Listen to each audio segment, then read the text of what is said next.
তোমরা নারীদের মধ্যে যারে পছন্দ হয় বিয়ে করো, যাকে পছন্দ হয় কি করো, মানে কি প্রেম করে? না না না না, মা বাবা দেখাবে, পছন্দ করবেন, বিয়ে করবেন। তাহলে বলেন তো সূরা নিসা কি আছে? বিয়ে করো। বাংলাটা বললেন, একটা জিনিস বুঝার আছে, বিয়ে করো। সূরা নূরের মধ্যে আছে ওয়ানকিহুল আয়ামা মিনকুম ওয়াস-সালিহিনা মিন ইবাদিকুম ওয়া ইমাইকুম। নারী পুরুষদের মধ্যে যারা বিয়ে হয় নাই, যারা বিয়ে করে নাই, তোমরা তাদেরকে বিয়ে করায়া দাও। সূরা নিসা আছে বিয়ে করো, সূরা নূরে আছে বিয়ে করাও। দুইটা বাংলা শুধু বলেন, বিয়ে করো, বিয়ে করাও। আলেমরা ছাড়া অন্যরা বলেন তো বিয়ে করো, বিয়ে করাও। বলেন তো সূরা নিসায় কি আছে? বিয়ে করো। আর সূরা নূরে আছে বিয়ে করাও। এখন কিভাবে বিয়ে করো, কিভাবে বিয়ে করাও, এটা কোরআনের কোন আয়াতে আছে?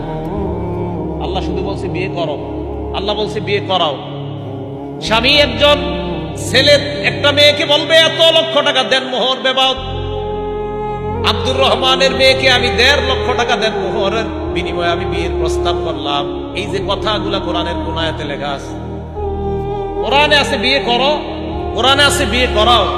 পদ্ধতি কোরআনের মধ্যে নাই, এটা আছে হাদিসের মধ্যে। অতএব কোরআন বুঝতে হলে হাদিসের বিকল্প নাই। শুধু কোরআন যারা বলবে যে শুধু কোরআনই চলে, হাদিসের দরকার নাই, এই যে একটা বিপদে বললাম। যে ব্যক্তি কোরআনের পণ্ডিত, এরে বলবেন আপনার আব্বা আপনার বিয়েটা যে পদ্ধতিতে হয়েছে, এই পদ্ধতিটা কোরআনের কই লেখা আছে? কথা বুঝে আসছে? এটা কোরআনের কোথাও লেখা নাই। এবার আরেকটা আছে, আল্লাহ বলেন সূরা আপনার হজের একদম 17 পারা শেষ পৃষ্ঠা, ইয়া আইয়ুহাল্লাযীনা আমানু রুকউ ওয়াসজুদু। হে ঈমানদারগণ, তোমরা রুকু করো, সিজদা করো। কি করো? কিভাবে? এটা কোথাও লেখা নাই। সিজদা করো কিভাবে? কোথাও লেখা নাই। ফজরের নামাজ পড়ো কিভাবে? নামাজ পড়ো, ফজর 2 রাকাত ফরজ, এটা কোরআনের কোথাও লেখা নাই। যোহরের নামাজ 4 রাকাত ফরজ, কোরআনের কোথাও লেখা নাই।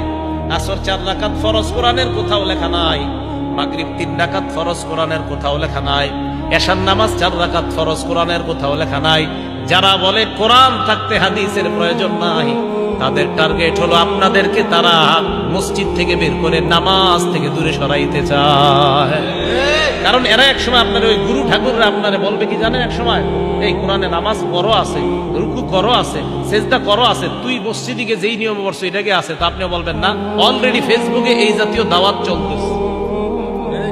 তাহলে বলেন কোরআনে আছে রুকু করো, কিভাবে করো? হাদিসে। বলবেন আপনারা কোরআনে আছে রুকু করো, কিভাবে? কোথায় আছে? কোরআনে আছে সিজদা করো, কিভাবে? কোথায় আছে? কোরআনে আছে বিয়ে করো, কিভাবে? এটা কোথায় আছে? কোরআনে আছে বিয়ে করাও, কিভাবে করাবা? কোথায় আছে? তাহলে শুধু কোরআন না শুধু সুন্নাহ, না কোরআন সুন্নাহ? মাশাআল্লাহ, এটাই বলছে আল্লাহ, আমার নবী যা দিয়েছে তা গ্রহণ করো, যা থেকে নিষেধ করেছে তা থেকে বিরত থাকো। নবী বিদায় হতে আমাদেরকে 2টা জিনিস দিয়ে গেলেন, একটা কোরআন আর একটা হলো সুন্নাহ। মনে থাকবে তো কথাটা?